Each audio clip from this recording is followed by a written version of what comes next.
degree lama juga tunggu. Delay sikit kan tahun ni kan. Tapi kalau antum okey, yang kesiannya yang SPM tu lagi lama lah nak tunggu intake. Sebab bulan 3 baru habis SPM. Mungkin bulan 7 baru keluar result. Bulan 10 baru masuk belajar kan. So kita akan ada junior bulan 10 nantilah. Bagi siapa yang ada junior kan. Tak apa. Masih lagi tunggu few lagi kawan-kawan lain kalau mereka join. Pakai yang macam tak ada je cakap ni. So dah maklum dah yang kawan-kawan USIM semua tak dapat nak join kan sebab ada kelas. Kecuali Amal lah kat sini yang tersesat ni. Amal tak fokus ni.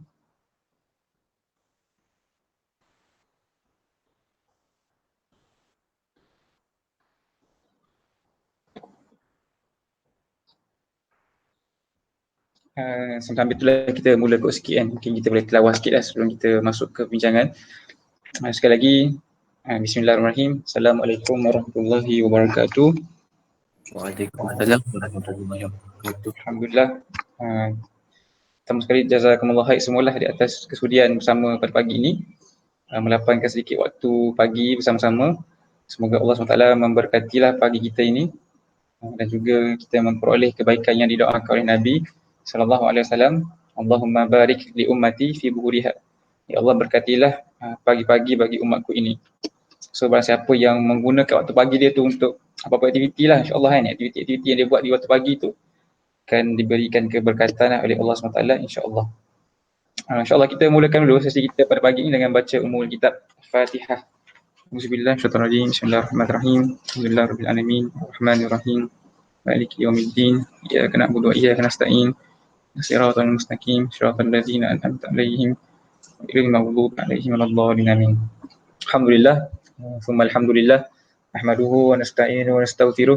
Wa na'udzu billahi min syururi anfusina wa min sayyiati a'malina. Man yahdihillahu fala mudilla lahu wa man yudlil fala hadiya lahu. Asyhadu an la ilaha illallah wahdahu la syarika lah wa asyhadu anna Muhammadan abduhu wa rasuluh. Rabbi shrah li sadri wa yassir li amri wahlul 'uqdatam min lisani yafqahu qawli, amma ba'd. Alhamdulillah, pertama-tamanya kita memanjatkan setinggi syukuran kepada Allah SWT dan seterusnya selawat dan salam kepada Nabi SAW, pada seluruh ahli keluarga baginda, para sahabat, para tabi'i, tabi'ut tabi'i dan orang-orang yang mengikuti mereka bi ihsan ila yaumil. Ini kira kita semua ni macam sesi mingguan likok lah. Sepatutnya ada gabungan daripada kumpulan-kumpulan lain tapi macam tak muncul lagi. Ada kumpulan Baim kedua yang sesi hari Ahad tu kan, tapi diorang pun tak ada yang muncul. Sebaya, kebanyakan sebaya. Sebab kita ada kawan-kawan daripada PASUM, ada daripada UIA. UIA tu ada yang senior lah kan, yang hari tu. Kemudian adalah daripada tempat-tempat lain. Tapi entah, pagi-pagi ni diorang mungkin ada yang terbabas ke, pergi tanam pokok ke apa kan, di pasar ke. Tak apa, insyaAllah kita hari ni nak sambunglah kita punya diskusi membedah risalah Syaratul Haq. Sambil tu kita juga ada ni kan sedikit kesulitan yang dialami oleh kawan-kawan USIM. Mereka ada kelas, betul ke Amar ada kelas? Amar ni dengar kat sini pula. Betul. Hei, bahaya Amar ni, spy. Dengar dulu. Patut kena dengar kelas tu, fokus, nanti tak ada masuk. Dia kena dengar satu je at one time kan. Ataupun kita record lah salah satunya. Kalau siapa nak record boleh juga nak tolong record sesi ni kan untuk kawan-kawan lain. Tapi tak apa, sebelum kita nak bincang tentang risalah tu sampai habis hari ni, mungkin kita akan tilawah sedikit, tadabbur lah, mengambil semangat pagi ini. Sebab abang punya rutin pagi-pagi akan mendengar kuliah tafsir yang disampaikan oleh Ustaz lah, Ustaz Salam kan. Setiap pagi dia akan share satu muka surat tafsir untuk kita orang semua ni kan. Hari ni kita baca surah Al-Insan lah, dia nak share kot hari ni lah. Mungkin minta seorang je baca boleh? Kita minta siapa yang nak baca surah Al-Insan? Adakah yang nak volunteer baca? Siapa tu? Silakan. Siapa tu? Surah Al-Insan, betul, baca full.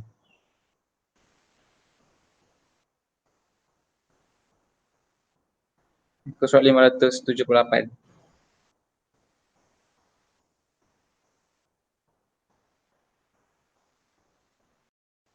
أعوذ بالله من الشيطان الرجيم.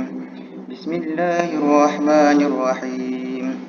هل أتى على الإنسان حين من الدهر لم يكن شيئا مذكورا إنا خلقنا الإنسان من نطفة أمشاج نبتليه فجعلناه سميعا بصيرا إنا هديناه السبيل إما شاكرا وإما كفورا إنا أعتدنا للكافرين سلاسل وأغلالا وسعيرا إن الأبرار يشربون من كأس كان مزاجها كافورا عينا يشرب بها عباد الله يفجرونها تفجيرا يوفون بالنذر ويخافون يوما كان شره مستطيرا ويطعمون الطعام على حبه مسكينا ويتيما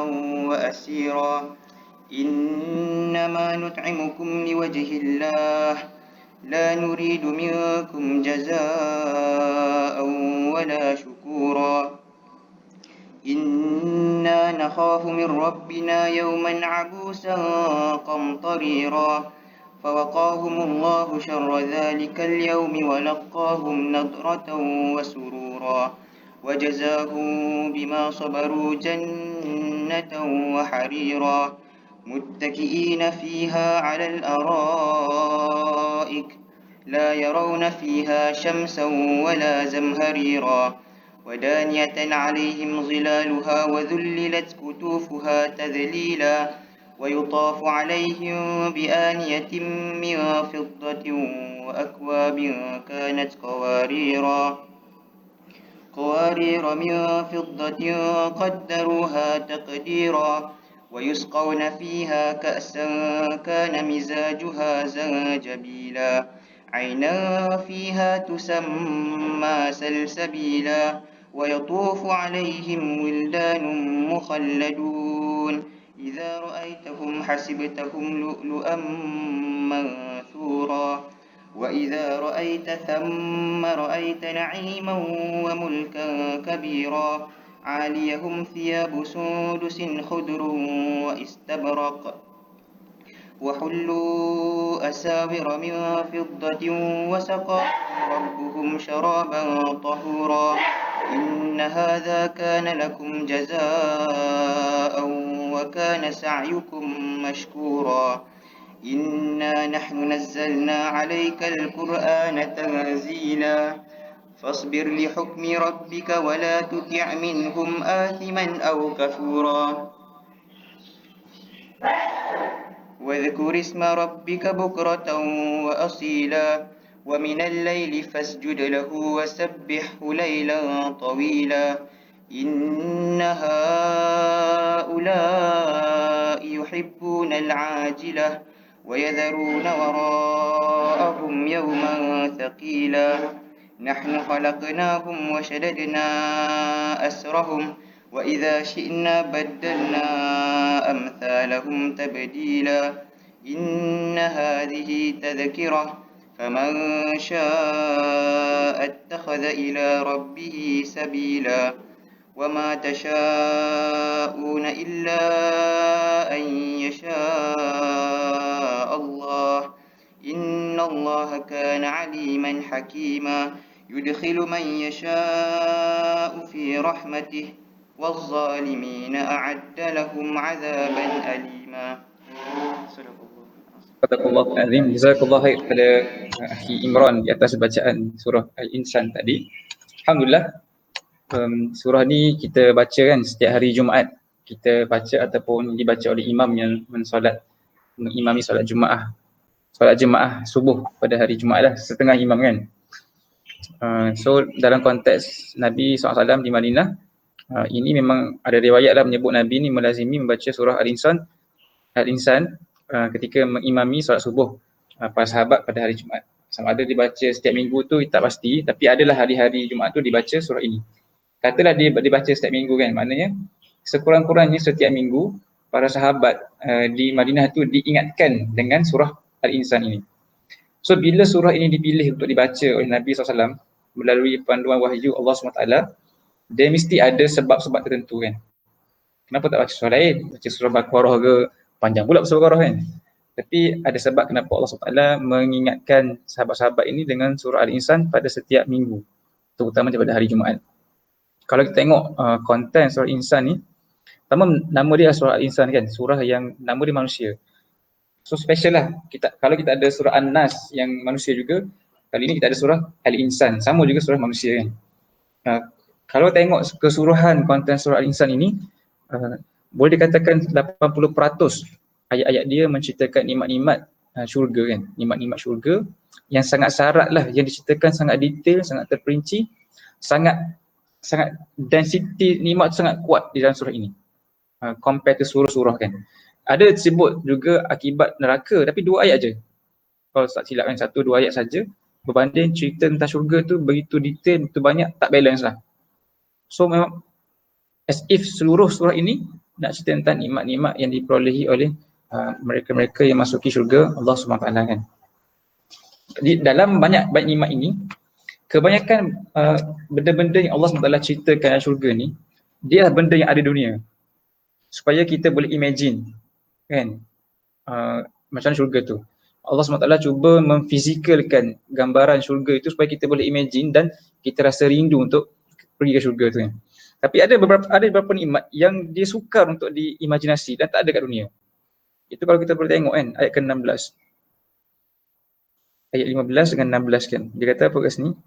Kalau boleh tengok, wa yutafu alaihim bi aniyah min fiddah wa akwabin kanat qawarira min fiddatin qaddaruha taqdira.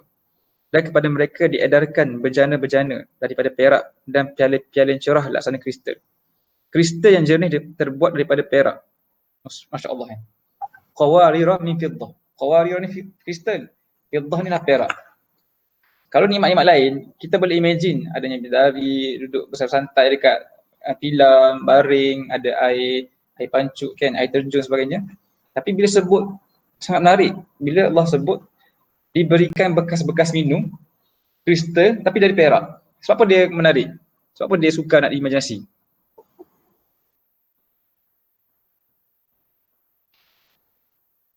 Sebab apa? Kristal, perak. Kenapa dia sukar untuk kita imagine benda ni? Ada idea tak? Ada? Macam nak bincang aja dekat sana tu. Mungkin seperti mahal. Okay, mahal, okay. Yang lain ada kenapa? Apa signifikannya benda ni disebut? Qawarira min fiddah.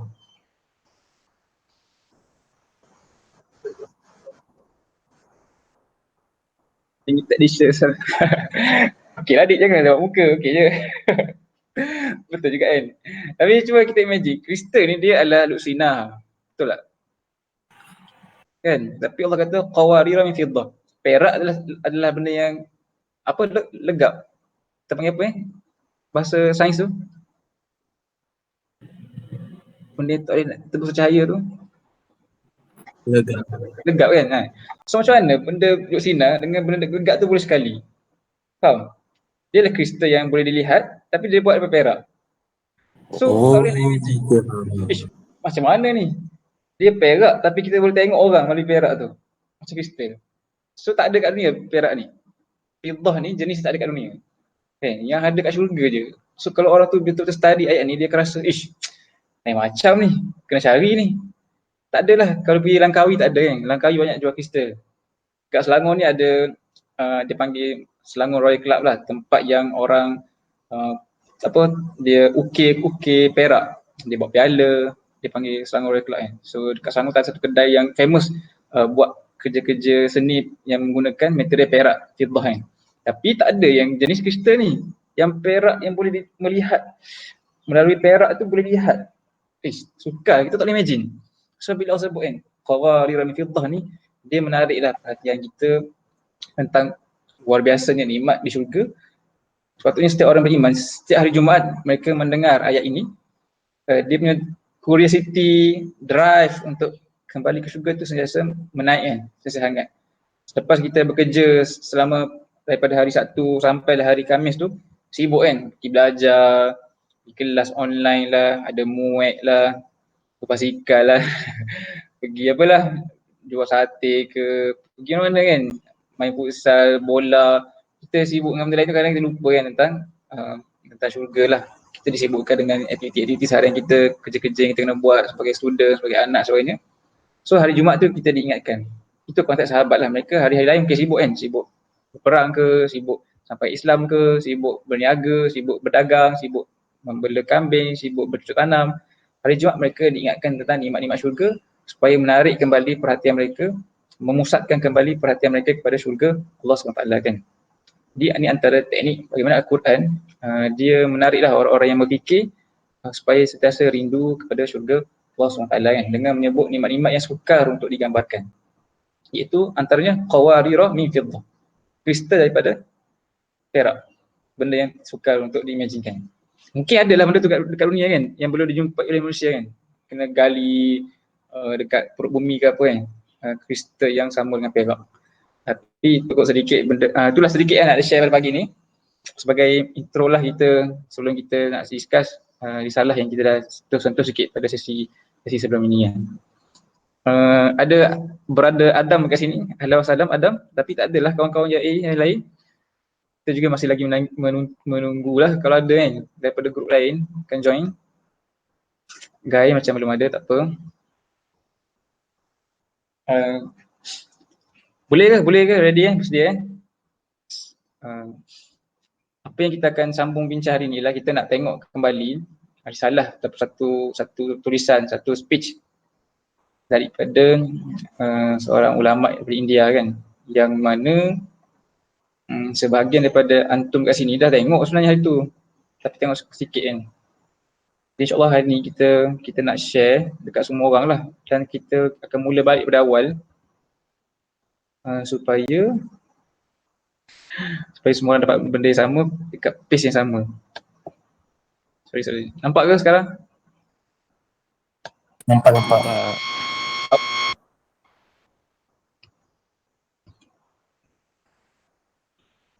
Okay, kita tengok kembalilah, kita nak discuss satu risalah yang tajuk dia adalah Syahratul Haq. Seperti yang Mana Abang sebut kan dalam sesi rekod lepas, kita dah touch sedikit. Topik ni satu ucapan sebenarnya, ucapan yang telah pun diberikan oleh Syekh Abul A'la Al-Marudi, yang gambar tu ada dekat depan ni. Dia ni merupakan pimpinan lah satu kumpulan Islam di India pada suatu ketika dahulu kan, tahun 50-an lah tak silap. Dia dah meninggal pun sekarang. Tapi kita bukan nak bincang pasal dia ataupun dia punya kumpulan, tapi nak bincang topik ataupun ucapan sangat bagus sebab dia begitu penting.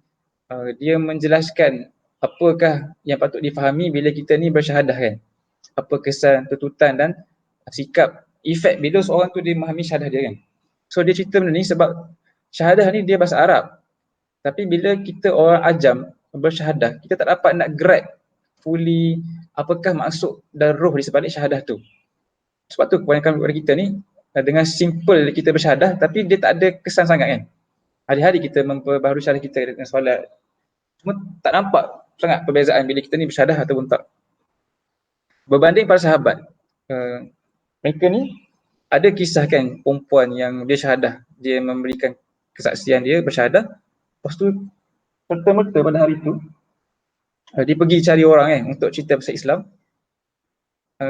Dalam keadaan dia tak tahu pun nak cerita pasal apa, tapi dia nak cerita juga dekat orang lain bahawa this is Islam, sekian, semangat lah, kerana kesan syahadah mereka kan. Ada sahabat sanggup bunuh diri, bukan bunuh diri, memberikan nyawa mereka kan, seperti Sumayyah, sanggup untuk dihukum bunuh kerana mempertahankan syahadahnya. So maknanya syahadah tu kalau difahami, dia sangat powerful kan, meresap masuk kalau difahami dengan betul. Cuma hari ini kita bincang apakah yang dimaksudkan dengan syahadatul haq, seperti mana yang difahami oleh Al-Marudi ni, yang dia nak kongsikan kepada kita semua. Panjang artikel ni kan, siapa yang dah baca sebenarnya? Sebab lama dah share kat grup ni. Banyak sangat. Ini kita cuba baca sama-sama ni. Adakah yang print? Tak ada Sekarang semua pakai apa? Versi soft copy. Kalau nak go lagi kalau kita ni macam mana nak cakap kalau kita buat nota kan, kita akan buat nota bertulis lah, bercetak kan. Kalau kita ada handouts kan, kita akan print. Bila kita print tu, ia menunjukkan kita punya keseriusan lah. Hihihi. So kita boleh conteng, simpan, bawa pergi mana. Tapi kalau kita baca soft copy tu, dia macam mungkin less priority lah kepada kita. Saja je ni. Nah. Point dia lah, kalau siapa-siapa nak print lepas ni bagus lagi lah. Boleh share, boleh baca dekat bilik sebelum tidur sebagainya. Print screen pun tak kira juga. Okay. Okay. Macam mana kita nak terus mulakan sekarang tengah delay masa ni, kalau ada lain yang akan masuk kan. Okay, kembali lah cerita Syahadatul Haq ni. Speech ni seperti yang abang sebut pada minggu-minggu lepas, diberikan oleh Al-Maududi dalam satu majlis dia tu. Dia share speech ni kepada orang ramai lah. Kan? Kita akan tengok nanti konten speech tu. Sebelum cerita pasal speech tu, kita tengok sedikit lah background India ni kan. So Al-Maududi ni dia seorang ulama India yang telah meninggal pada tahun 2000 tak silap. Awal 2000 lah. Ketika dia meninggal tu, memang Dr. Yusuf Qaradawi yang telah terbang daripada Qatar ke India untuk sama ada daripada Mesir ke India atau daripada Qatar ke India untuk mengimami solat jenazah Al-Maududi ni. Dia ni hebat lah. Kita mungkin tak kenal dia, mungkin kenal dia, tapi siapa-siapa yang biasa membaca buku-buku pemikiran Islam akan jumpalah buku-buku karangan dia kan. Dia juga banyak dirujuk dalam bidang ekonomi sebab banyak tulisan-tulisan dia menyentuh tentang ekonomi Islam. Siapa-siapa yang study ekonomi, baca research paper, banyaklah orang-orang yang buat paper research tu dia quoted pandangan-pandangan Al-Maududi, menakalkan pandangan-pandangan Al-Maududi. Ni gambar dia lah seperti mana tertera ni. Macam Santa Claus dia, gambar dia, suami. Ada beberapa keistimewaan Al-Maududi ni. Dia ni homeschooling, mak ayah dia yang jaga dia, membesarkan dia. Dia pernah duduk kat London dan a very good English spokesperson lah. So India, nak cerita juga lah sesambil-sambil tu kan. Al-Maududi lahir dekat Hyderabad. Itulah cerita kat semua kan. Yang pada tahun 2017, Alhamdulillah pernah pergi ke India, diberi kesempatan. Sebab kita ada kawan-kawan di India yang belajar di Belgaum India. Belgaum ni satu tempat universiti di India. Dia lah Belgaum ni dia kolaborasi dengan USM Malaysia, collaborate dengan Belgaum India, program medik USM belajar di India. Kalau siapa kenal Dr. Hairul tu antara pelajar doktor kelahiran universiti di Belgaum India. So dia balik Malaysia 2016. Pada 2017 kita orang pergi ke India 2 orang. Nak pergi ziarah ikhwah-ikhwah di India lah yang ditinggalkan dia tu. Dan kita orang stay lah 10 hari di Belgaum tu untuk program kan. Ada sedikit penginsian intensif lah 10 hari di India. Tapi majoriti daripada mereka tu dah balik dah sebab dah belajar lah. Cuma sekarang masih lagi adalah beberapa kumpulan halaqah yang masih lagi ada di India tu. Cuma sekarang ni rasanya kat Malaysia semua sebab COVID. So waktu pergi India tu memang best pergi India ni sebab satunya kita tengok India ni macam Hindustan kan. Shah Rukh Khan, rumah besar, sangat drama lah yang kita tahu India kan. Lari-lari, nari-nari, pakai sari, cantik. Tapi sebenarnya dia adalah indah kabar rupa kan. Yang ditunjukkan dalam filem Hindustan tu adalah mungkin the good part of India lah kan. Dari segi apa, material, dari segi kemewahan, dari segi standard of living. Tapi sebenarnya India sangat miskin lah.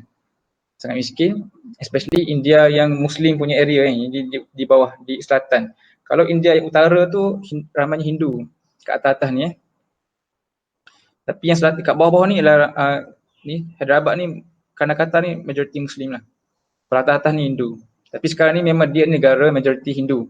Muslim kira minoriti kan. So orang Muslim memang sangat tertindas di India ni, sangat miskin. Dan mereka punya keislaman sangatlah menyedihkan kan. Sebab mereka, abang cerita itu kan, dia tak ada macam kita ni, kita belajar agama dekat sekolah. Sebab kita ada Kementerian Agama, Kementerian Pendidikan yang ada silibus agama Islam di sekolah kan. Cuba kita bayangkan kita pergi kelas tak ada fardu ain. Apa jadi kat kita? Mak ayah kita lah akan ajar kita agama kan. Itu kalau mak ayah kita sempat.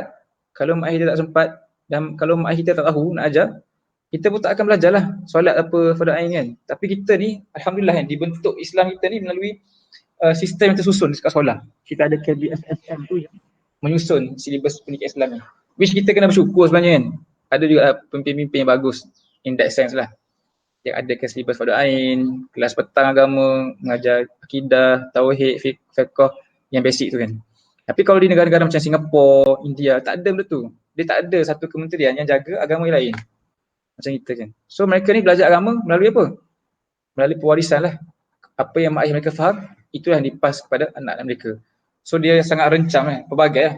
Waktu kalau tengok mereka ni sebabkan dekat sangat dengan Hindu, Islam mereka tu sangat mirip dengan budaya orang Hindu kan. Kadang-kadang dia pergi masjid, at the same time mereka juga lah menyembah lembu dan sebagainya kan. Sebab cross culture di India tu. Dan Muslim memang sangat tertindas lah.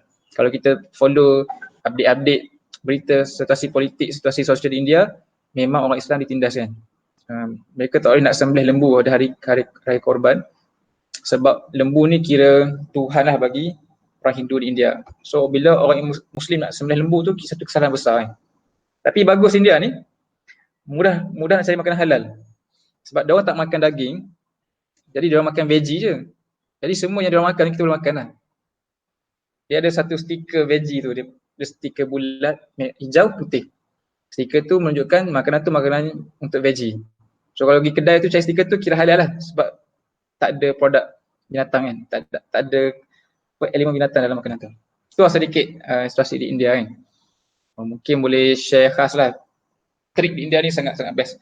Kalau rezeki kita boleh pergi sama-sama lah. Sementara ada lagi kawan-kawan dekat sana ni. Itu India pada tahun 2017. Okay, India sebelum tu lagi teruk lah. India lama kan. Dan ni banyak mazhab, banyak fahaman. Syiah pun kuat di India. Yang kuat Hindu lah, Hindu yang sangat musuh India kan. Jadi kita nak tengok ucapan ni diberikan di India lah oleh seorang tokoh India kepada masyarakat Islam di India. Menceritakan tanggungjawab seorang Muslim, tanggungjawab syahadah yang dilupakan oleh orang Muslim di India. Walaupun cerita dia konteks India, tapi dia dekat dengan Muslim dekat mana-mana pun. Sebab apa yang nak ceritakan oleh Maududi ni kena dengan kita juga kan. Okay, itulah sedikit background tentang India dan juga Pakcik Al-Maududi ni. Siapa yang rajin mungkin boleh buat carian lah, study lebih detail siapakah Al-Maududi ni kan. Itu yang pertama. Dan kita tengok hari ni lah, khutbah ni diucapkan oleh Al-Maududi dalam satu majlis di samping menjelaskan kepada sidang hadirin pendekatan secara teori dan praktikal yang digunakan oleh Jamaah Islam. Dia ni pemimpin satu kumpulan Islam lah, Jamaah Islami kan. Jamaah Islami satu pertubuhan yang dia sendiri founder, diasaskan. Masa lagi ada hari ni, dia satu jemaah yang menjadi ancaman lah kepada kerajaan Hindu di India. Kalau siapa-siapa rajin nanti search kan, begitu ramai pemimpin Jamaah Islami ni digantung mati sampai hari ni pun. Every year mesti ada pemimpin mereka yang diburu, yang digantung mati oleh kerajaan Hindu di India. Sebab mereka sangat musuhi kumpulan ni kan. Sebab kumpulan ni kumpulan yang nak menegakkan Islam, menegakkan perundangan, mengajak orang menolak Hindu kan. So benda ni memberi keancaman lah kepada kerajaan Hindu yang sangat anti pada Muslim. Siapa tahu Presiden India sekarang ni Narendra Modi tu memang sangat anti Muslim kan. Dia cuba nak suppress lah Muslim supaya Muslim tu tidak jadi majority. Dan dalam teks ni dia akan kupas kenapa orang Hindu tu macam tu reaction daripada orang Islam hari ni. Actually ada sejarah yang panjang kenapa berlakunya permusuhan di antara Hindu dan Muslim. Okay. Itu kita tengok nanti kan. Jadi speech ni dia bagi dalam satu majlis yang umum. Dia kata kat sini, saudara, sudah menjadi sebahagian daripada amalan kami untuk membahagikan setiap majlis dan perhimpunan kami pada dua bentuk.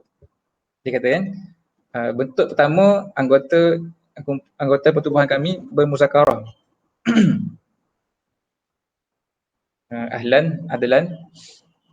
Kita dah masuklah pada slide ataupun speech yang kita nak bincang pada pagi ini. Tadi baru kita cerita tentang tokoh yang kita nak bincang iaitu Al-Maududi. Pagi ni kita nak tengok ucapan dia, satu ucapan yang bertajuk Syaratul Lahad. Jadi ucapan ini dia sampaikan di India. Normally Al-Maududi ni dia dengan kumpulan dia akan buat dua majlis, dua bentuk majlis. Pertama adalah majlis mengumpulkan members of the group lah. Kan? Dia bincang, muzakarah, buat perancangan, planning sekian-sekian. Okay. Macam kita sekarang ni kita buat macam ni kan. Ini kira kumpulan khusus lah kan sebab kita open ke orang ramai. Mungkin sesi malam ni, kan malam ni ada sesi. Kalau siapa-siapa follow team UKM ada buat sesi umum malam ni kan. Jadi tu kalau yang umum tu yang public akan join dijemput. So speech ni dia beri dalam program umum tu. Program yang ramai-ramai tu. Program yang kedua kan. Kedua kami jemput perlu sempat di mana? Kita baca kat sini. Kedua, kami jemput penduduk setempat di mana kami adakan perhimpunan. Melalui perhimpunan ini kami akan jelaskan kepada penduduk setempat tentang dakwah Islamiah. Kami juga akan jelaskan kepada mereka pendekatan yang kami pilih. Kami guna dalam usaha kami untuk menyebar dan mengembangkan keistimewaan dan kelebihan dakwah yang abadi ini. Subhanallah. Jadi kata majlis tuan-tuan hadirin melalui jemputan anggota jemaah ini merupakan bentuk kedua yang saya sebutkan tadi. Okey, ucapan ni diberikan dalam majlis dalam bentuk yang kedua kan. Dah boring dah. Imran macam dah boring dah nampak. Kalau ada nak tanya apa-apa boleh terus tanya tau. Kalau nak discuss ke, nak lontarkan persoalan ke, supaya kita interaktif lah. Sebab panjang nak bincang ni.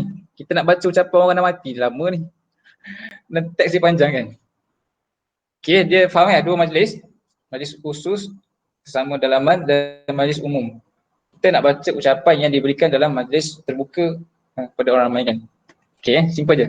Kemudian dakwah ini ditujukan kepada semua, dia kata kan. Baik mereka telah beriman dengan Allah dan Rasulnya, juga buat mereka yang masih belum peluang untuk beriman. So dia kata kan, nak cerita pasal Islam ni, dalam majlis ni kita pasal Islam.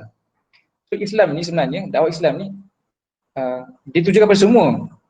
Pertama untuk orang Muslim sendiri perlu disampaikan dakwah Islam. Menarik juga dia ada pandangan bahawa sebenarnya orang Islam sendiri perlu disampaikan dakwah Islam. Maknanya dakwah tu bukanlah untuk orang Muslim je. Kita mungkin faham okay, nak kena Islam ke orang, cari Cina, tak kan. Kadang-kadang orang Islam sendiri perlu lagi kepada diberikan kefahaman lebih detail tentang Islam kan. Sebab ramai orang Islam sendiri yang tidak lagi memahami Islam sebenarnya kan. Atau tidak lagi merasai tanggungjawab mereka. So dia katalah dua kumpulan manusia yang kita perlukan untuk ceritakan tentang Islam ni. Pertama, orang Islam sendiri, orang telah pun beriman. Yang kedua dia kata kat sini, dia kata kan, kami buat mereka telah beriman, juga buat mereka yang masih belum berpeluang untuk beriman. Tetapi kata kan, malangnya dalam majlis yang berbahagia ini tidak kelihatan golongan kedua yang saya katakan tadi. Maksudnya apa?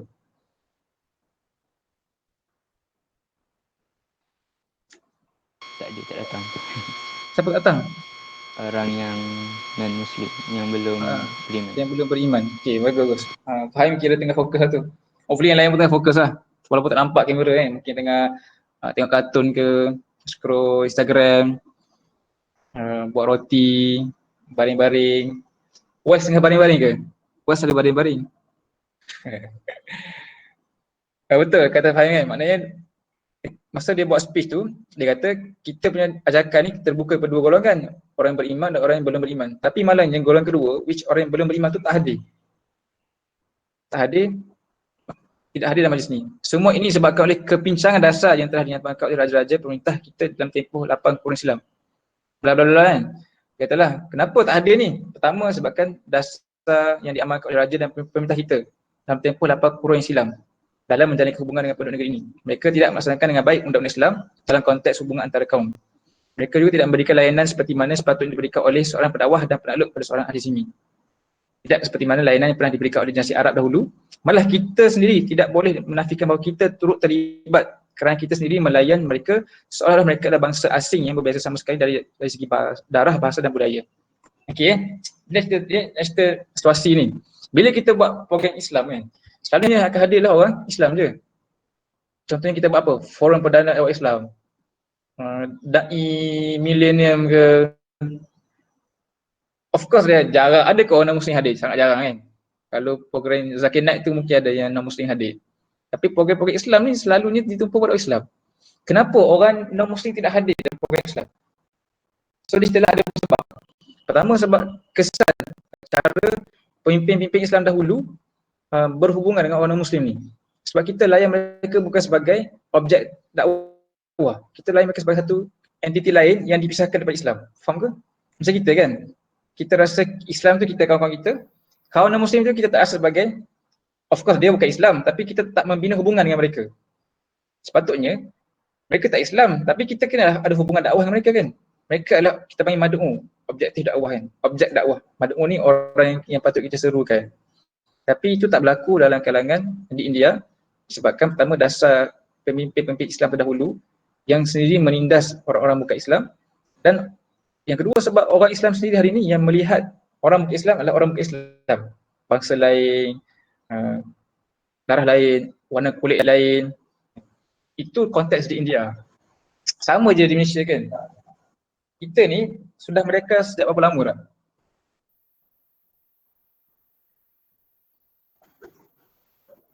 berapa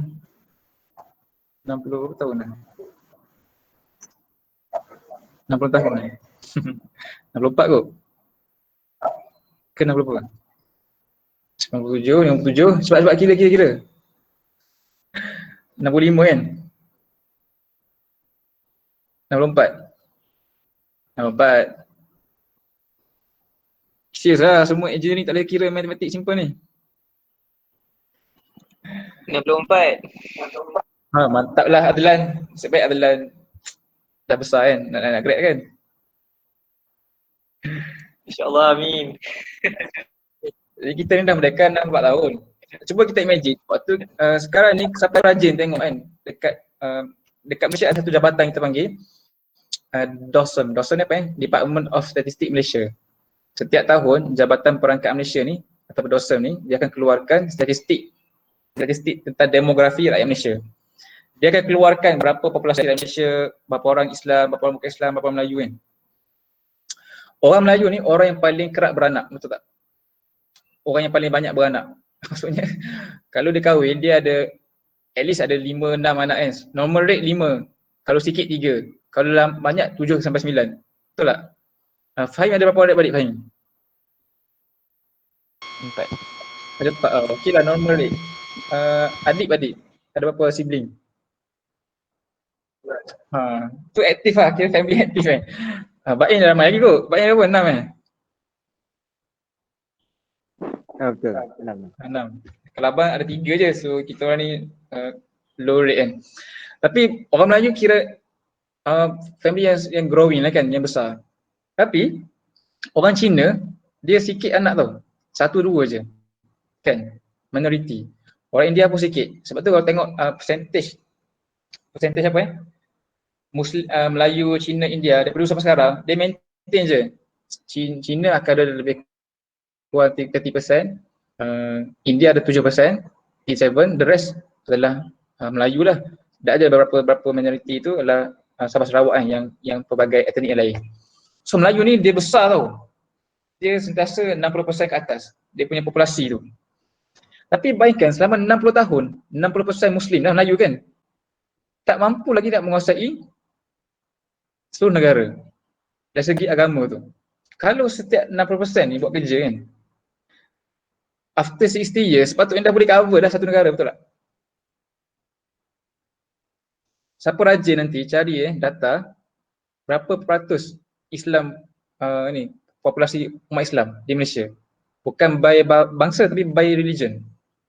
Nanti kita akan tengok betapa hebatnya gerakan Christianity yang growing sedikit demi sedikit. Walaupun orang Cina punya growth kesuburan rendah, tapi agama Kristian tinggi naik di Malaysia. Nanti cari dan compare. Ni nak tunjuk apa? Orang Kristian sangat kuat bekerja sampai ke agama Kristian ni. Orang Islam ramai tapi growing Islam tu rendah. Ni konteks Malaysia lah. Konteks di Eropah mungkin Islam tu the fastest growing religion. Faham kan? Nak cerita apa kat sini? Apa yang Al-Mawardi cerita kat India ni, dia berlaku kat Malaysia juga kan. Orang Muslim India melihat orang Hindu di India bukan satu kelompok yang perlu disampaikan Islam, disantuni, tapi melihat mereka sebagai orang asing. Sama kita dekat Malaysia. Orang Melayu Islam melihat orang bukan Islam lah. Nampak Cina je kita tinggal apa? Tak pasal berak kan. Nampak India je ingat estate. Nampak apa lagi? Nampak Cina je penipu ni. Cakap uduh lah, mesti nak kelentong orang ni kan. Itu kita nampak. Kita tak nampak dia tu, ini adalah target yang perlu aku sampaikan Islam. Kita ada perasaan tu bila kita tengok orang Cina, orang India kan. Ini konteks dengan non-Muslim. In fact, kita dengan sama-sama kawan kita yang Muslim pun kita tak nampak benda tu kan. So itu nak cerita sebenarnya realiti berlaku dan inilah nak cerita oleh. Inilah benda yang Al-Mawardi nak sedarkan. Okey, macam soalan je. Silakan.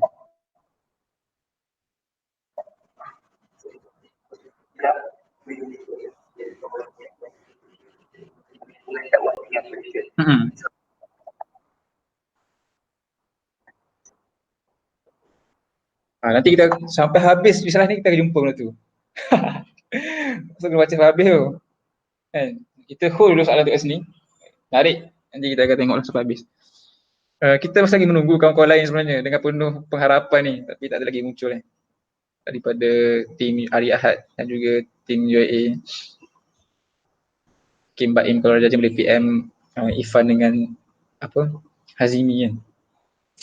Tak apa. Tapi jelas kan representasi dia, kita ni ramai, growingnya slow dari segi agama. Tapi growing dari segi bilangan tinggi. Sebab kerap beranak kan. Orang Islam ni boleh kahwin 4 kot. Orang Cina boleh kahwin 4 tak? Tak boleh kan. Orang Kristian boleh kahwin lebih 1 tak? Tak boleh. Kita ni aktif produktif. Tapi kenapa pun agama kita tak berkembang? So benda yang kena fikir kan.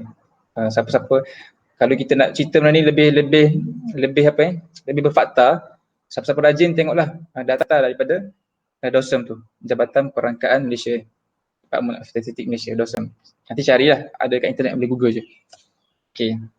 So inilah kita punya kesimpulan pada setakat ni. Ada program Al-Marudi tertutup terbuka tu 2 Muslim, non-Muslim golongan kedua tetapi tidak hadir. Kenapa? Kenapa tak hadir tu dia kata kesenian. Okay. Kenapa dia macam ni? Okay. Sebelum tu, ini katalah tidak hadir tu kenapa ni? Pertama, tidak hadir kerana kepincangan permintaan 8 kurun silam. Maksudnya, dulu India ni dipimpin oleh orang Islam, 8 kurun Islam, 800 tahun lalu. Tetapi pemimpin Islam yang memimpin India ketika itu tidak melaksanakan dengan baik undang-undang Islam dalam konteks hubungan antara kaum. Tidak memberikan layanan sewajarnya seorang pendakwah atau penakluk azimi. Bahkan kita sendiri melayan mereka seolah bangsa yang asing. Apa kesan dia? Mereka rasa Islam khusus untuk bangsa tertentu. Ramai hamba Allah terpinggir dari mendapat dakwah, Masya Allah kan. Ini kesan bila pemimpin dan juga orang masyarakat Islam sendiri yang tidak melaksanakan tugas mereka sebagai seorang Muslim yang sepatutnya mereka buat, menyebabkan ramai orang terputus daripada mendapat sentuhan hidayah Allah SWT kan. Sebab mustahil orang non-Muslim tu dengan tiba-tiba jadi masuk Islam. Dia perlu diajak. Efek orang Islam sendiri pun mustahil dia akan tersentuh nak memahami Islam kalau dia tidak diajak oleh orang Islam yang lainnya ataupun disantuni oleh Islam yang lain. Itu kesan dia kan. Kita reverse sikit, tengok sedikit situasi di India kan, sejarah di India kan. Kalau siapa study bahasa India ni tapi kita tak study bahasa India kan, sebab lagi ke Jerman, buat apa study bahasa India. Tapi kalau study sedikit India ni, dia ada 4 tahapan lah bagaimana Islam tu masuk ke India kan. Kalau tengok sejarah, memang ada rekod yang menunjukkan zaman-zaman dulu lagi, zaman-zaman Nabi lagi dah ada lah beberapa tokoh dalam kalangan sahabat dan tabi'in pergi ke India. Tapi dia taklah menyeluruh. Kita boleh kata tahap pertama tu masa kerajaan Mogul. Kerajaan Mogul ni telah pun diasaskan oleh seorang lelaki nama dia Nuruddin kot. Apa nama dia ni. Nanti carilah siapa yang pengasas dia kan. Yang pertama Mogul ni. Tahap kedua ni, okey yang pertama ni tahap pertama ni ialah sebelum Mogul. Inilah yang melalui pedagang Arab tu yang sebelum Mogul ni. Tapi pedagang Arab tu dia masuk sekadar tak buat secara menyeluruh lah, dia beberapa je kan ikut dia punya kemampuan. Islam kedua ni tahap Mogul, iaitu pada datangnya kekuasaan Mogul. Mogul ni siapa? Mogul ni adalah kerajaan daripada Mongolia sebenarnya. Saki-baki kerajaan Mongolia. Bila Mongolia ni menyerang Baghdad kan, Tartar tu serang Baghdad, geng-geng Genghis Khan tu, mereka masuk Islam lepas tu. So bila mereka masuk Islam, mereka ni meneruskan agenda memperluaskan tanah jajahan sampai ke India. So mereka ni orang Islam yang ganas. Pergi ke India, mereka open, buka Islam di India, tapi ada bawa satu budaya yang tak sihat. Iaitu apa? Kalau tak patuh pada Islam, bunuh. So dia bunuh je Hindu-Hindu tu. Diancam, dirogol. Mereka Islam. Sebab mereka ni Islam yang tak, mereka ni ganasnya Mongol ni, Islam yang mereka anuti tu belum lagi mampu mengubah mereka kan. Sebab mereka ambil Islam sebagai agama je tapi mereka belum lagi mengubah imannya, belum masuk lagi kan. So dia bawa Islam agama tapi tak bawa lagi lah dia punya akhlak sebagainya. So bila dia bebas kat India tu dengan Islam, siapa-siapa yang tak setuju mereka bunuh. Macam itulah lebih kurang kan. Secara ringkas lah cerita, nanti nak detail kena tengok detail sirah dia kan. So pada kerajaan Mongol ni memang kuat Islam tapi dia ganas lah. Dia ganas dengan orang-orang bukan Islam. Tidak melihat orang bukan Islam sebagai objek yang perlu didakwahi, tapi melihat orang bukan Islam, orang yang tak nak ikut pemimpin Islam sebagai musuh yang perlu ditentang, yang dipancung, dibunuh, dihilangkan. Kerana itulah orang Hindu ni sangat musuh Islam sampai ini. Sebab mereka mengenangkan kezaliman pemimpin Islam pada satu ketika dahulu. Okey. Habis kerajaan Mongol ni datang tahap ketiga itu pada masa kekuasaan Inggeris. Bila berakhir kerajaan Mongol, Inggeris masuk menjajah India. India ni negara jajahan Inggeris lah. Sebab tu India termasuk dalam negara-negara Commonwealth. Tahu kan negara Commonwealth kan? Kita ada sukan Commonwealth setiap 4 tahun tu. So semua negara Commonwealth negara-negara yang pernah dijajah oleh British. Dan tak keempat adalah Islam hari inilah di India. Okay, sekarang ni adalah beberapa situasi keadaan Islam di India sebelum-sebelum ini. Baguslah. Tumpuan kita nak kena berikatlah pada tahap kedua ni. Iaitu apa yang berlaku sebab Al-Marudi sedang merujuk pada zaman ni. Dia katakan 800 tahun yang lampau kan. This period ketika kekuasaan kerajaan Mongol. Sebab ketika itulah berlakunya kesilapan tu yang disebut tu. Dasar tak betul, ganas period ni. So buat apa kita ada kekuasaan tapi kita tak guna kekuasaan dengan betul kan? Sebab kekuasaan ni dia adalah alat untuk sampai ke Islam. Bukanlah kita guna kuasa untuk sebagai kekerasan, tak kan? Dia adalah untuk sampai ke Islam dan protect Islam. Tapi mereka tu, sebab mereka ni mungkin sebab tentera-tentera Mongol tu dia tak dapat Islam proper lah kan. Tetapi mereka ni ada semangat menakluk negara-negara. Ini adalah sikap-sikap orang Mongol ketika itu lah. Okay. Ini konflik lama lah Muslim Hindu di India, sangat panjang cerita dia. Antara top peristiwa yang menjadi signifikan lah kepada konflik Hindu di India ni, konflik Hindu Muslim ni, peristiwa ni. Penghancuran, penawanan Masjid Babri. Masjid Babri ni lama dah, dibuat masa kerajaan Mongol dulu. Babri Mosque panggil kan. Nanti boleh cari dekat internet ataupun YouTube, tengok keadaan yang berlaku kan. So orang Hindu ni memang diorang sangat benci dekat masjid ni. Bukan benci, diorang claim Raja Mongol dulu, orang yang buat masjid ni telah mendirikan Masjid Babri ni di atas tanah kuil Hindu. So diorang memang lama dah aim nak tawan masjid ni dan berjaya menawar masjid ni pada tahun 1992 ni. The mosque was attacked and demolished by a Hindu nationalist mob in 1992 which ignited communal violence across the Indian subcontinent. Boleh tengok kat YouTube lah. So ketika ni memang dahsyat kan, memang dahsyat lah peperangan tu, pertembungan tu. Kita dekat Malaysia ni tak ada lagi lah pertembungan macam ni kan. So kita punya konflik ni sangat relax lah kat Malaysia, tapi di setengah negara tu konflik sangat meletus kan. Especially bila negara itu Islam menjadi minoriti kan. Hampir semua negara-negara Islam minoriti, Islam tu ditindas dengan sangat zalim lah. Di Rohingya, Palestin sebagainya. So ni keadaan di India kan yang kita jarang dengar. So ni kita tengok kenapa berlaku macam ni. Sebab waktu pemerintahan Mongol tadi, berlakunya kepincangan pemerintah lapang kurun, tak melaksanakan dengan baik undang Islam, tidak memberikan layanan sewajarnya seorang pendakwah atau penakluk pada Azimi. Bahkan kita sendiri melayan mereka seolah bangsa yang asing. Jadi inilah ucapan Al-Marudi nak cerita kenapa bila kita buat program orang non-Muslim tak hadir. Sebab mereka ni ada sentimen dan ada dendam lama kepada Islam. Kesan, kegagalan, kesilapan orang dahulu dan juga sebahagian daripada sikap kita hari ini. Okay. Sama dengan konteks di Malaysia kan.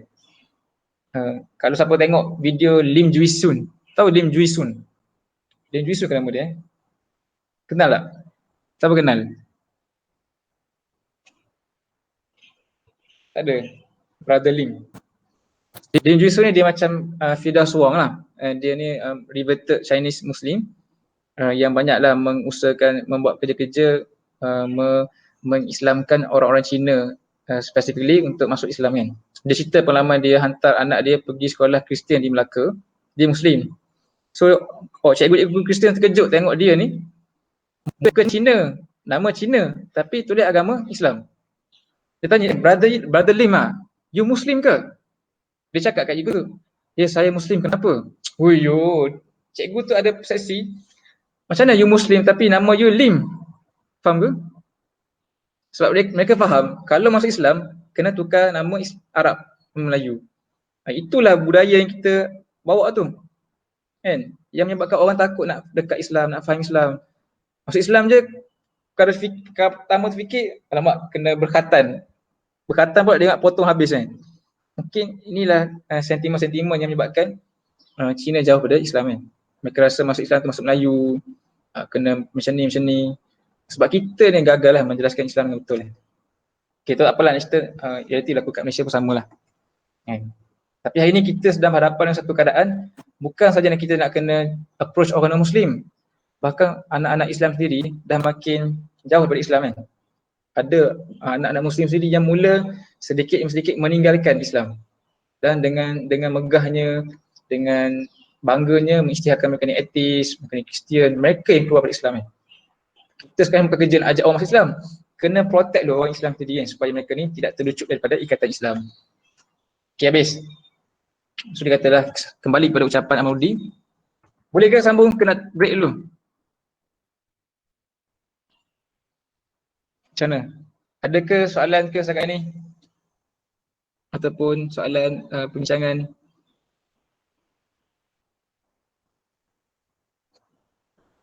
Aiman okey Aiman?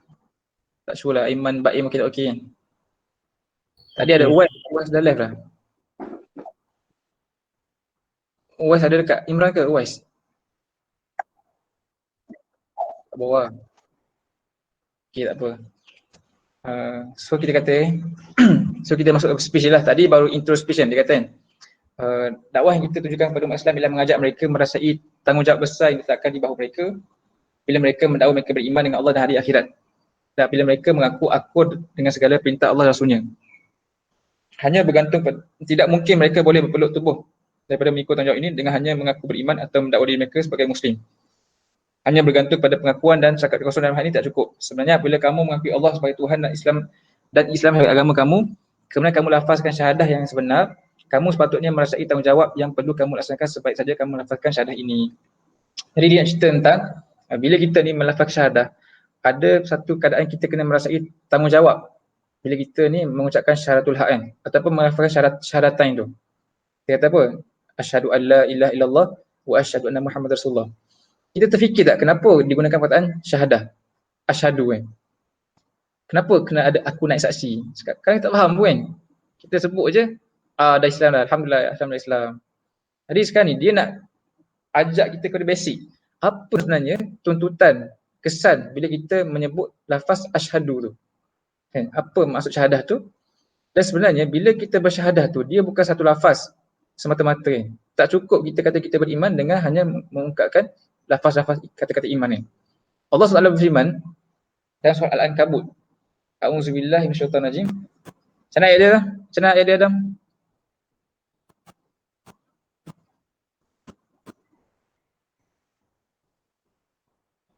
Siapa ingat surah tu? Al-Ankabut ayat kedua kot. Siapa-siapa boleh tolong bacakan?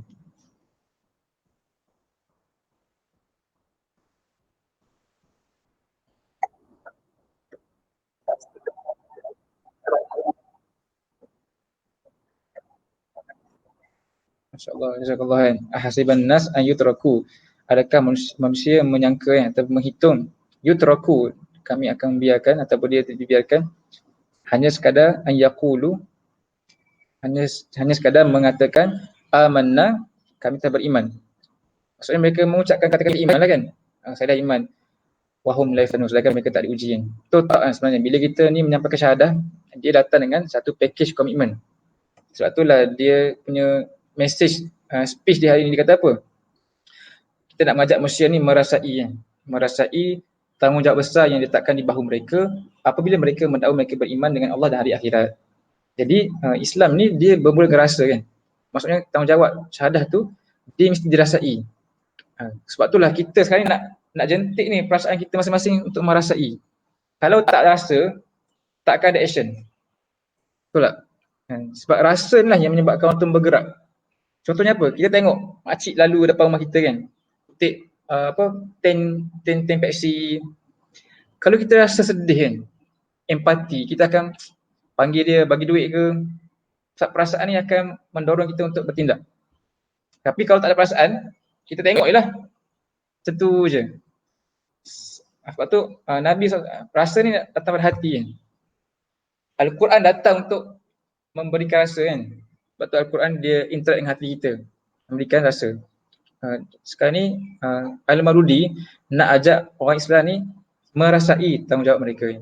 Ramai orang Islam, dia tahu tanggungjawab mereka. Kena cerita pasal Islam, kena solat, sampai ke Islam, cerita tentang kebenaran, bercakap benar. Tapi berapa ramai orang yang tahu tu merasai. Beza tahu dengan rasa kan. Rasa tu dalam hati tu. Kalau kita rasa, kita akan buat tau. Tapi kalau tak rasa tu, dia tinggal pengetahuan kepala kan, tidak buat lah. So dia katalah, mustahil kita sekadar ungkapkan lafaz syahadah tanpa kita ni bertindak. Sebab tu nak ajak kita semua ni merasai tanggungjawab yang dia ada dalam bahu kita ni. Jadi apa tanggungjawab tu? Kita tengok sikit dengan bincang laju sikit. Apakah tanggungjawab itu? Mungkin ada yang tertanya, apakah tanggungjawab yang anda katakan boleh membawa akibat buruk jika diabaikan ini? Okay, pertama dia kata sesuatu yang perlu anda sentiasa ingat ialah tanggungjawab besar ini tidak akan terlaksana hanya beriman dengan Allah, malaikatnya, kitab-kitabnya, rasulnya, hari akhirat. Tidak juga tertunan dengan hanya kamu melaksanakan sembahyang, puasa, zakat dan haji saja. Malahan ia tidak cukup sekadar anda melaksanakan undang-undang syarak dalam urusan peribadi seperti perkahwinan, cerai atau pusaka, kemudian anda boleh berpeluk tubuh tanpa menitiskan walau setitik peluh dan kamu tidur lena. Tidak, bukan demikian saudara. Ada satu tanggungjawab yang besar dan lebih penting dari semua itu. Tanggungjawab inilah kamu melaksanakan di hadapan seluruh alam ini segala hak syahadatul haq yang kamu imani dan kamu akui sebagai agama kamu. Sebelum dia jawab apa tanggungjawab tu, dia kata ni, tanggungjawab ni tak akan tertunai dengan sekadar kita ni mengaku beriman dengan Allah, Rasul, kitab dan hari akhirat. Tak tertunai. Ataupun tak sekadar settle bila kita ni selesai solat, puasa, zakat, tak selesai haji. Tak habis. Ataupun tanggungjawab ini dia takkan selesai kalau kita ni sekadar mengambil beberapa undang-undang syariat diamalkan dalam kehidupan peribadi kita. Nikah, cerai, kahwin, tolak, bagi harta pusaka. Kan? Hari ni orang nampak undang-undang tu dalam konteks tu je kan. Sekarang ni kalau siapa follow ada satu isu berlaku kat Malaysia ni, dia berlaku di Mahkamah Syariah Selangor, kes liwat tu kan, yang saya follow lah. Kes liwat tu mahkamah nak charge lelaki yang meliwat ni dengan undang-undang syariah kes liwat ni. Tapi tindakan Mahkamah Syariah Selangor untuk charge urusan liwat ini kat lelaki tu dalam mahkamah syariah dikira tidak sah, terbatal, ataupun dipanggil tidak menepati perlembagaan, unconstitutional. Kenapa? Sebab hal-hal liwat dia ada di mahkamah persekutuan ataupun dekat civil law. Faham ke? Dia bukan dalam skop mahkamah syariah. Tapi dalam Islam dia di bawah syariah. Sebab tu kita ada kan kalau liwat di sini. Nak cerita ni apa? Syariat law di Malaysia tu dia belum lagi complete, belum lagi merangkumi semua elemen. Sebab tu dia kata kan, kalau kita sekadar guna syariah law kita ni dalam hal apa? Kahwin, cerai, kita complete ke semua benda tu ataupun kita follow syariah law tu dekat Malaysia ni, tak selesai lagi tanggungjawab ni. Belum lagi sempurna tanggungjawab ni. Itu yang nak cerita lah. Solat pun tak sempurna lagi. Kebanyakan orang Islam merasakan tanggungjawab sebagai seorang Muslim tu selesai bila mereka ni solat, puasa, bagi zakat, haji dan beramal dengan syariah law yang ada di Malaysia kan. Nikah syariat, cerai syariat. Bila mereka buat benda tu mereka rasa telah selesailah, sempurnalah tuntutan mereka sebagai seorang Muslim. Majoriti orang macam tu kan. Majoriti orang memberi tumpuan pada solat.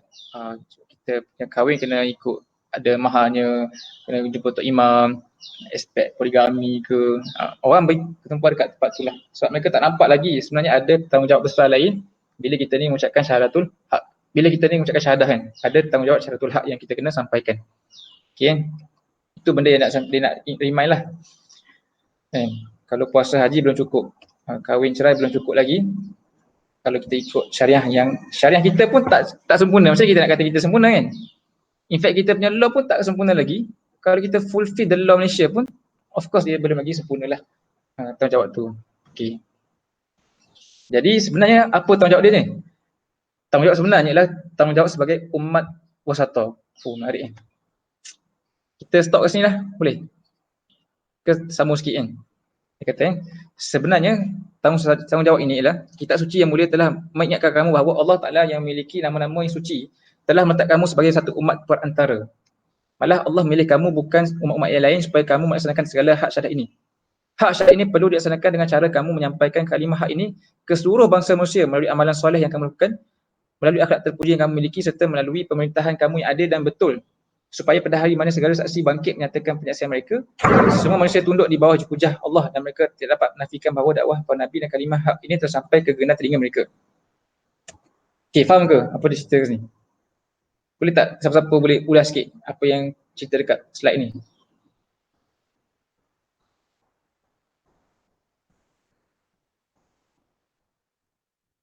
Ya? Pak Im ke nak share sikit? Hmm.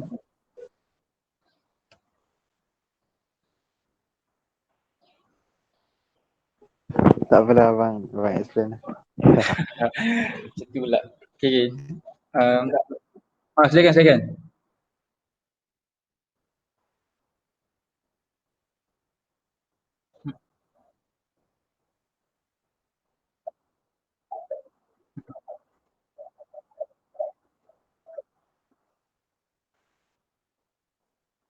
Berapa nama kan?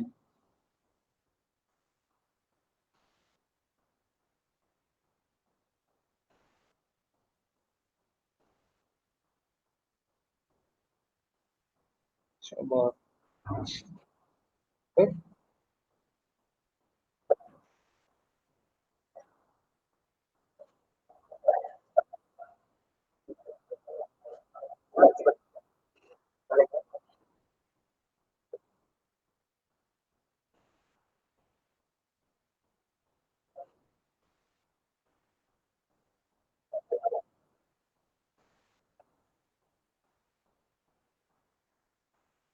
Masya Allah, jazakallah khair adik di atas keterangan. Betul, secara umumnya macam tu. Tapi ayat tu dia lagi mendalam lah kalau kita boleh terabur kan. Kalau kita boleh figurkan ni apa grafikkan ayat ni. Boleh tak? Fahim mana grafik kan? Cuba susun entiti-entiti ataupun watak-watak yang ada dalam ayat ni dan cuba linkkan watak-watak tu. Boleh ke? Cuba try. Siapa cuba boleh share gambar ke. Cuba keluarkan beberapa watak dalam ayat tu dan cuba susun apa kaitan setiap watak-watak tu. Macam mana satu watak tu dia berkait dengan watak-watak lain. Cuba buat satu grafik yang menghubungkan watak-watak dalam ayat ni. Dapat tak? Cuba tengok sekejap ayat tu.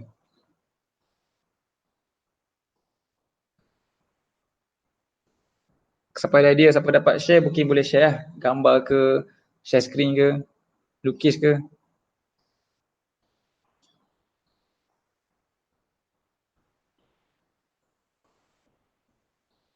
Okay, pertama Allah kata kan. Cuba list dulu, berapa watak ada? Berapa watak ada dalam ni?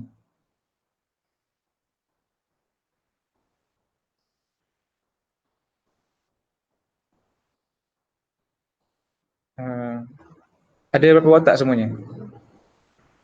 3 watak. 3. Cuba Bain listkan 3 tu. First Allah. Okay. So umat Nabi Muhammad, kita lah umat Islam. Yang 3 umat manusia. Manusia. Okay.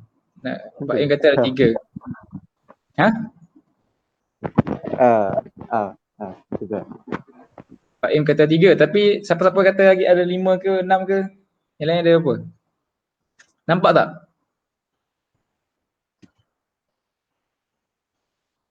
Katanya demikianlah kami jadikan kamu ummatan wasatun. Dia pun terjemahan ni tak best lah. Dia kata umat pilihan. Umat wasatun ni bukan pilihan. Kan Najib ada bawa konsep wasatiyah. Wasatiyah ni bukanlah pertengahan, tak membazir, betul juga. Tapi dalam konteks ayat ni, wasatun ni dia adalah pengantara. Dia menghubungkan satu orang, kita postman, faham postman? Postman ni dia menghubungkan sender dengan recipient ni kan. Fahim nak hantar surat kepada Aiman. Jadi Fahim hantar. Tapi Fahim duduk kat Rembau, Aiman dekat Bangi. Mintalah courier JT courier, JT Express.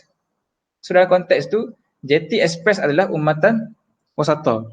Sebab dia menghubungkan mesej Fahim kepada Aiman. Dalam ayat ini Allah kata apa? Wa kadzalika ja'alnakum ummatan wasata. Ummatan wasata tu adalah kita. Kum. Bukan umat Nabi Muhammad je kau. Dia adalah siapa yang baca Al-Quran ni? Kum. Litakunu syuhada 'alan nas. Supaya kamu menjadi syuhada, menjadi saksi 'alan nas, kepada seluruh manusia. Wa yakuna rasul 'alaikum syahida. Dan Rasul menjadi saksi atas kamu. Jadi ada 4 watak sebenarnya. Ada Allah, ada kum, kamu sebagai umat wasata, ada an-nas, manusia seluruhnya, dan ada Rasul. Ada 4 watak kan. Kita tengok, ada siapa-siapa nak share ke dia punya ni? Grafik, ada ke? WhatsApp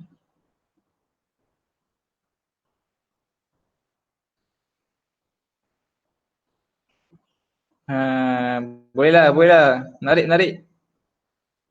Okay, adik hantar kat WhatsApp macam ni. Lebih kurang lah. Tapi tak nampak. Orang nampak tak? Siapa-siapa dekat WhatsApp tu nampak kan? Boleh jadi kita punya imajinasi masing-masing lah akan melukis grafik tu kan. Tapi abang share lah slide ni kan. Dekat saya ada juga macam ni kan. Dia kata sekian. Pertama kita tengok demikianlah kami jadikan kalian umat wasata litakunu syuhada 'alan nas.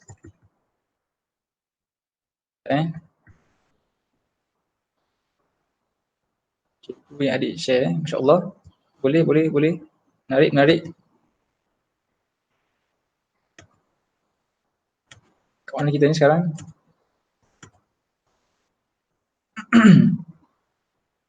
Okay, kita tengok ayat kembali kan. Pertama kata kan, kum ummatan wasata, kalian umat wasata. Kenapa? Apa tugas ummatan wasata ni? Litakunu syuhada 'alan nas, supaya menjadi saksi 'alan nas. Syuhada jamak bagi syahidan kan, saksi. Wa yakuna rasulu 'alaikum syahida. Dan saksi, Rasul menjadi saksi ke atas kamu. Okey. Apa yang adik share tu hampir tepatlah yang bincangkan Imran dengan adik kan. Tapi dekat sini missing point kita ialah perkataan Allah kan. Kan Allah SWT sebenarnya dia jadikan kita ummatan wasata kan. Allah utuskan Rasul juga. Tapi dalam ayat ni dia tak fokus part dia utus Rasul. Dia fokus part wa kadzalika ja'alnakum. Jadikan kamu ni ummatan wasata. Apa tugas dia? Dia menghubungkan Rasul dengan an-nas. 'Alan nas. Wa yakuna rasulu 'alaikum. Rasul menjadi saksi alaikum. Kamu menjadi saksi atas manusia. Jadi Rasul dia akan faham ke gambar tu? Tak faham? Kan sebab gambar tu buruk sangat. Minta fine buat lagi lawa nanti. Bising. Apa yang faham sebenarnya? Apa yang gambar tu faham tak gambar tu? Macam ni Allah SWT kata kan, dia jadikan kamu kum ummatan wasata. Ni. Inilah ummatan wasata kan. Apa function dia adalah liyakunu syuhada 'alan nas, menjadi saksi ke atas semua manusia.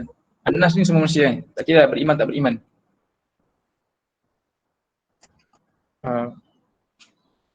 Bila kita sebagai ummatan wasata menjadi saksi ke atas manusia, pada waktu yang sama Rasul ini akan menjadi saksi ke atas kita. Rasul sampaikan mesej Allah itu kepada ummatan wasata. Sebab tu dia kata wa yakuna rasul alaikum syahidan. Okey. Kena ingat saksi ni apa kerja saksi? Membenarkan, betul ke membenarkan? Saksi ni dia membenarkan, boleh lah. Saksi ni dia mesti tahu. Kalau kita dalam mahkamah, cuba imagine kita dalam court. Dia ada hakim, ada juris sebenarnya, ada juris yang bantu hakim, ada saksi, ada yang tertuduh, ada yang menuduh. Sebenarnya pihak yang paling berpengaruh dalam mahkamah adalah saksi. Sebab saksi tu dia menyaksikan peristiwa yang benar tu.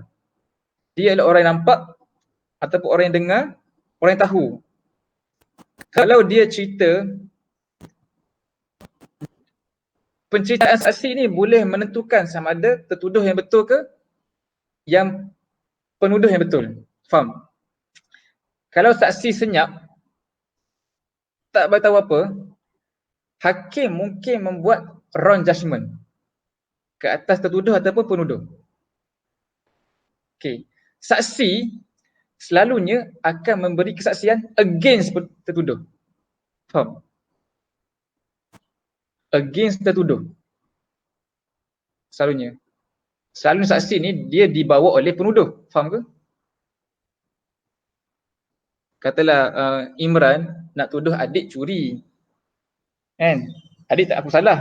Imran mesti akan bawa saksi. Orang penuduh kena bawa saksi. Faham? Kita yang tuduh orang lah kena bawa saksi kan. Bukan orang yang dituduh kena bawa saksi.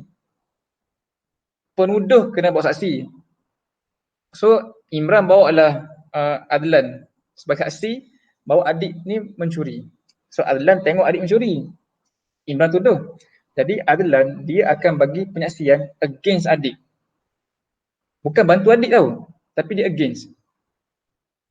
Jadi bila Rasul menjadi saksi kepada kita, dia bukan saksi untuk support kita. Dia akan saksi beritahu, aku sampaikan kan? Kenapa kau biarkan? Faham tak? Dia akan bagi saksi untuk selamatkan diri dia sebenarnya. Dan kita akan bagi saksi untuk selamatkan diri kita daripada semua tuduhan-tuduhan manusia lain. Allah akan menjadi saksi di atas amal-amal Nabi. Sebab itu bila Nabi bagi khutbah kan, Nabi kata apa? Allahumma asyhad, balik tu kan. Dalam khutbah wida, siapa boleh tak Google sekejap khutbah terakhir tu. Google ke internet, tengok apa kata-kata Nabi di end of khutbah tu. Dia kata apa? Allahumma fa'asyhad kan. Cuba cari siapa cari mungkin nanti boleh paste dekat sini. Allahumma fa'asyhad. Dalam khutbah terakhir Nabi tu, di hujung tu Nabi kata, ya Allah, saksikanlah. Allah memang menyaksikan, tetapi Nabi kata aku dah buat lah, saksikanlah lah. So bila Nabi dah buat yang terbaik, saksi tak dapat lagi lah nak challenge Nabi. Kan? Kalau kita buat yang terbaik, Nabi pun tak dapat dah nak saksi kita. Sebab saksi ni dah akan, kita ni akan masukkan tuduh kan. Kalau kita buat betul-betul, Allah menjadi saksi kepada kita lah. Kalau kita buat tak betul, Allah akan menjadi saksi against kita semua kan. Okay. Soalan Imran tadi, dah jawab ke? Beza umat satu dengan Nas? Ke belum lagi? Imran sudah terjawab ke belum rasanya?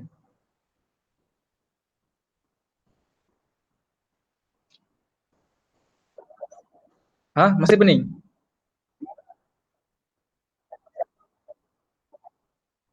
Kita ni mana satu? Cuba bincangkan, kita ni mana satu? Umat satu ke Anas?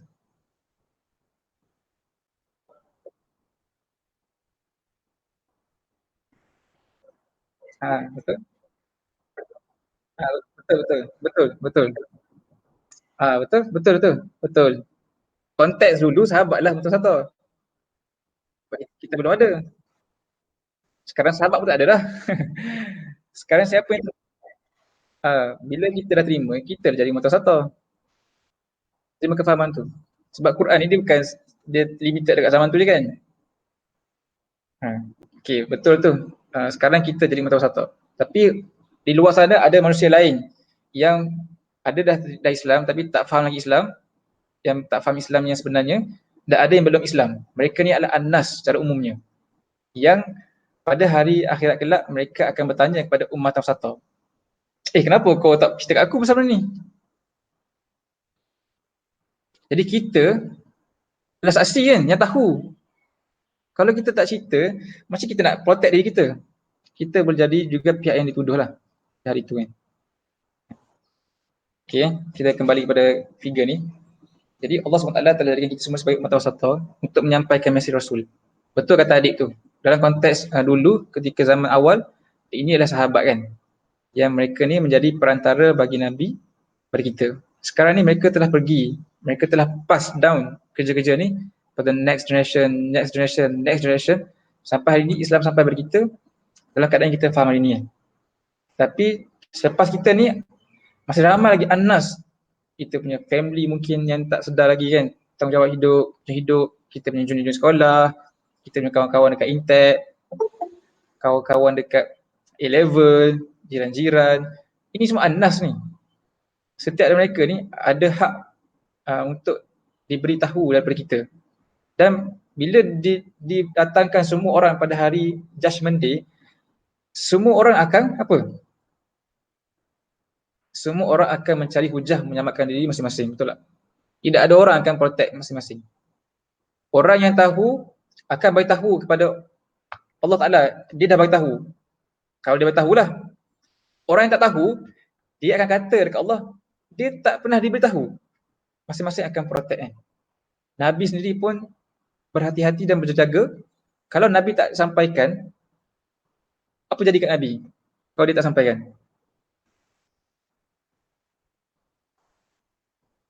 Akan dipersalahkan. Akan dipersalahkan, betul. Sebab tu dia kata kan, bila dia nak khutbah bidak tu dia kata Allahumma fa'ashhad. Saksikanlah aku telah sampaikan. Aku telah sampaikan ni. Jadi inilah perkara yang bermain dalam fikiran para nabi kan. Bila mereka dapat tugas kerasulan tu, mereka fikir nak sampaikan je. Mereka sedih sebab mereka faham dan mereka macam boleh nampak lah kot. Mungkinlah Allah beri mereka ni bayangan suasana pada hari akhirat tu, bayangan berlakunya hari Judgment Day tu. Kita tak nampak benda tu kan. Tapi inilah mesej nak sampaikan ayat Quran ni, bahawa kita semua ni akan menjadi saksi patutnya ke atas manusia dan mereka masing-masing akan memintalah kita untuk bertanggungjawab atas apa yang kita tahu. Okey, boleh berat ke sesi ni? Boleh teruskan ke? Ke kita break sekejap? Kita break sekejap Kita break sekejap. Sekarang ni kita baru dekat mana ni? Kita baru dekat slide 14. Kita ada 43 slide. Masya-Allah. Kita baru slide 14, tapi kita kena habiskan sebab kalau kita cerita kat sini je, dia tergantung dan mungkin timbul salah faham. Kita break sekejap kita jumpa lebih kurang pukul 10.40 boleh?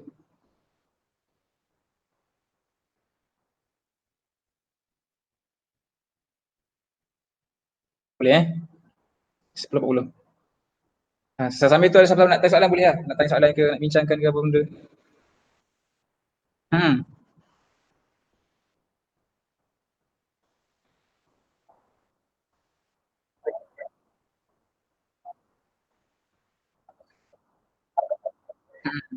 Boleh?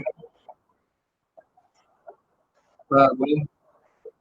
Kita semua masuk 10.45 lah macam tu. Okey.